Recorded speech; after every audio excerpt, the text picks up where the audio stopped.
बघा किती छान गरगरीत लाडू जोडले गेला। हाताशी असलेल्या सामानात आपण लाडू बनवू शकतो। यालाच गोविंद लाडू म्हणतात, कोणी सुदामाचे लाडू म्हणतात। नमस्कार, त्रिगुणास किचनमध्ये आपलं खूप खूप स्वागत आहे। आज आपण बनवणार आहोत जन्माष्टमी निमित्त गोविंद लाडू। त्यासाठी मी 2 वाटी हे पोहे घेतले। हे जाड पोहे आहेत।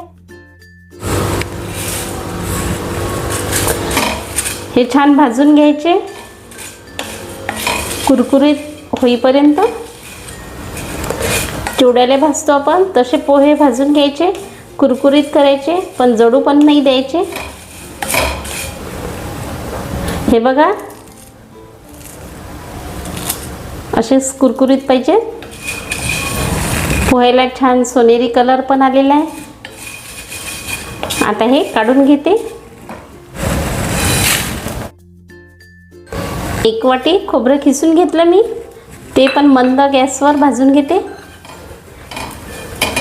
फक्त याचा कलर बदलला पाहिजे। हे गोविंद लाडू अतिशय छान लागतात, चविष्ट लागतात। हे बघा खोबरं खूप छान झालेलं आहे गोल्डन कलरवर। आता हे परातीत काढून घेते।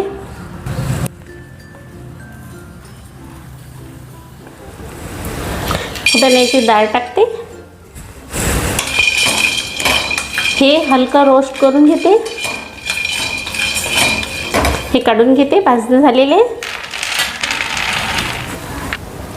अर्धी वाटी तीळ घेते। तीळ सुद्धा भाजून घेते। तीळ पण भाजून झालेले, तुम्ही आवाज ऐकू शकता। 1 वाटी शेंगदाणे भाजून घेते। याची साल निघाली पाहिजे शेंगदाण्याची, असे भाजून घ्यायचे आहेत आपल्याला। तुम्ही जर इथपर्यंत माझी रेसिपी पाहत आले असाल तर माझ्या चॅनलला सबस्क्राईब जरूर करा, व्हिडिओला लाईक करा।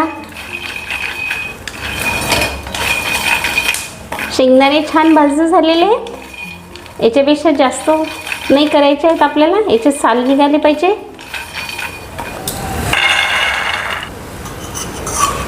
आता 2 चमचे तूप टाकते आणि काजू बदाम पिस्ते रोस्ट करून घेते।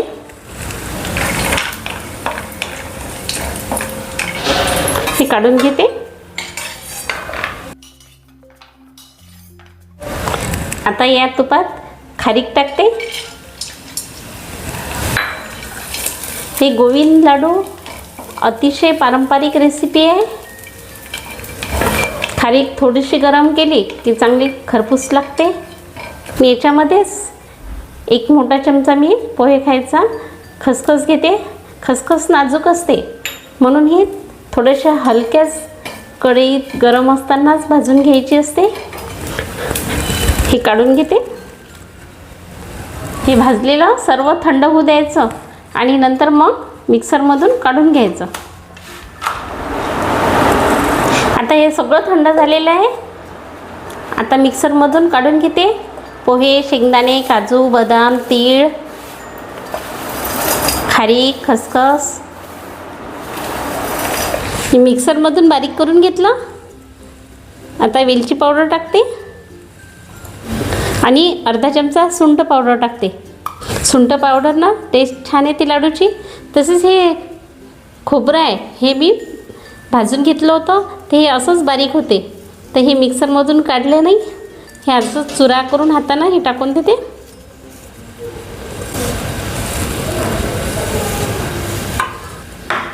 दीड वाटी गूळ घेतला।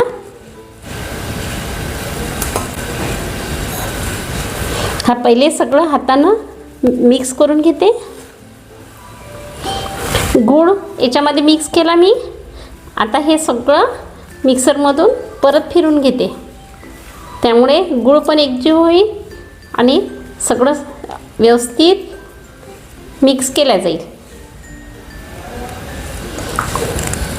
असं सगळं मी मिक्सरमधून काढून घेतलं गूळ टाकल्यानंतर। आता तुम्ही बघू शकता हे असे सुद्धा लाडू जोडता येतात आपल्याला, परंतु अधिक टेस्ट येण्यासाठी मी याच्यामध्ये तूप टाकणार आहे।